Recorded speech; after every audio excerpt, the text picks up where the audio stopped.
So, kung nakita nyo naman na sa thumbnail, meron tayong tatlong Rubik's Cube na magkakaiba. Ito, yung ano niya yung sa gitna. Ito, wala. Ito yung normal. By the way, not magnetic. Hindi sila magnetic. At ito, may old Rubik's, which is, ang laki. Malaki siya, oh. Malaki. Mas malaki to kumpara dito sa dalawa. Magsimula sila ng height.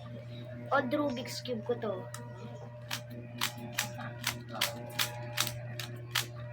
Pangit niya ang rough. Ang rough niya i-move. Tapos pag tinatry ko lang pangit talaga. Pero dito sa dalawa, sakto lang.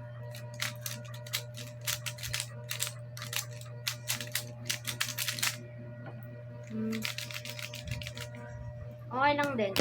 Wala. Magra-rank lang tayo ng, syempre, ng Rubik's na ito.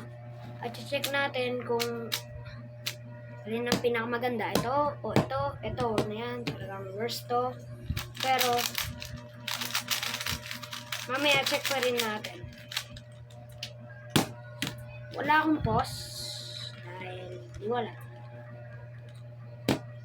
Start na natin yung ranking. Ito, feeling ko, mabilis yung turning niya. Pero,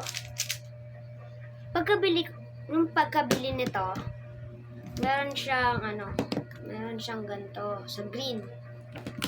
Ngayon, nawala siya kasi nung pagkakuha ko, biglang nalaglag bigla. Tapos pagkatingin ko sa baba, hindi ko na nakita. Nawala siya as in. Hindi ko na siya nakita. Hindi ko alam kung nasa ilalim ba or hindi. Pero, smooth to.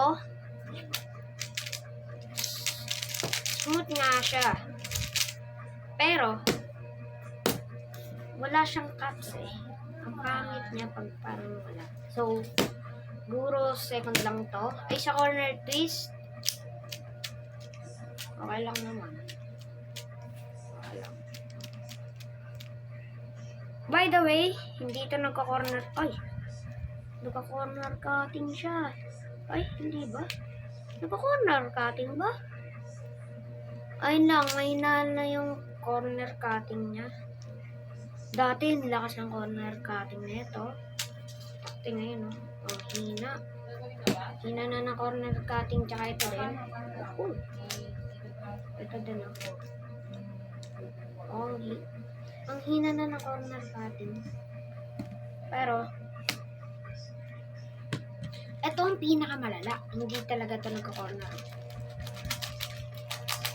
Pero yung corner twist niya, ang bilis niya ma-corner twist. Kaya parang pag ipapayra mo to, talagang hindi mo na to masusunod kasi pwede nila agad corner twist. Kasi kahit onti lang yung force mo talaga, maka-corner twist mo to. Ganito lang nga, oh. Maka-corner twist. Kaya parang maganda na din to. Siguro ito, naka-corner twist din. Pero nasa-solve ko siya kasi pag nagdalawang beses ako nag-solve, ibig sabihin nun, parang may nag-twist ng corner. Ito, nag-ano siya. Doon ako nagpapangitan dito, pero para sa akin ay ito ang first. At ito ang ranking natin. Ito ang second. Kasi ano lang siya, may sira. Pero hindi siya last. Hindi din siya first. Ito ang ayaw ko talaga kasi yung ano niya ang rough. Tapos yung nakagulo to, tinry ko i-solve. Nag-solve nga, pero ang rough talaga. Ang rough niya. Sobrang rough. At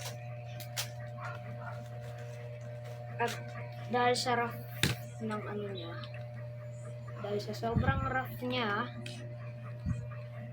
parang something else. Naging sobrang tagal niya na kasing nasa cabinet. Ay, hindi ko alam, basement? Hindi ko alam. Basta something, anywhere else. Sa sobrang tagal niya na nandun, talagang na siya, naging rough na siya kasi parang nalalagyan na siya ng mga dirt sa loob, kaya nagiging rough na siya. Wala kasi akong yung pang Rubik's Cube talaga, yung ilalagay sa loob, tapos pag ini-scramble mo, parang mas smooth. Wala akong ganun eh. Pero, ranking ko. Yan. Ranking ko to. Dito yung first, second. Yan. Magkaiba sila, di ba? Ito, mas darker. Ito, light. Ito, light. Ito, iba talaga to kasi wala siyang cups. Ito ang ranking, itong first, itong second, itong third. At ayun lang, magkaka-fourth tayo pag dumating na yung magnetico na Rubik's Cube. At dito siguro yun sa first, second to, third, fourth. Itong dalawang to, pag dumating na yung Rubik's ko, wala, parang pang ko na lang, pang ganito ko na lang, pang ganun ko na lang. Ito talaga pang training ko talaga para mas, kung bumilis ako dito, mas bibilis pa ako sa ganito kasi smooth to, ito rough. Pag bumilis ako sa rough, mas bibilis ako sa smooth. Di ba? Oh my god. Oh. Oh. Wow. Wow. Okay, tama. May tingin kasi ako sa screen. Kaya, kung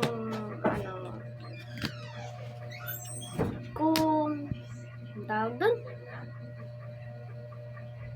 Kung gusto nyo mag-video kunwari ng Rubik's, kung basta kung hindi ito tungkol sa Rubik's pero kung ang gagawin mo ay maging YouTuber, at ang pangarap mo ay maging YouTuber, maging YouTuber ka. Kung ano yung pangarap mo, magpangarap ka na ganun. Ako, pangarap ko maging Rubik's Cube. Rubik's Cube, gusto ko maging mabilis mag-Rubik's. Masama ako sa mga competition. At wala pa kasi alam niyo naman, alam ko may mga bata nakapunta na sa mga competition. World champion nga si Heng, 12 years old pa lang, di ba? Ako, 13 na yun eh. 13 na si Heng Weng. Magta-13. 12 pa lang siya ngayon. Mas matanda sa akin si Heng Weng ng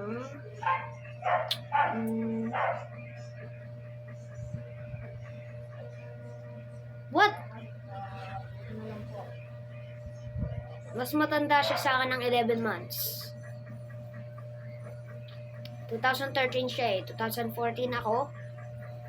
Hindi 1 year kasi December siya at ako ay November. Nung pinanganak si Yeng, 0 years old pa lang siya. Pinanganak na ako. December siya, November ako. Kaya yan. Nasa Pilipinas ako. Wala pa masyadong mga competition dito. Alam ko may mga nangyari ng mga competition, pero hindi pa ako marunong mag-solve ng Rubik's Cube noon. Talagang ngayong year lang talaga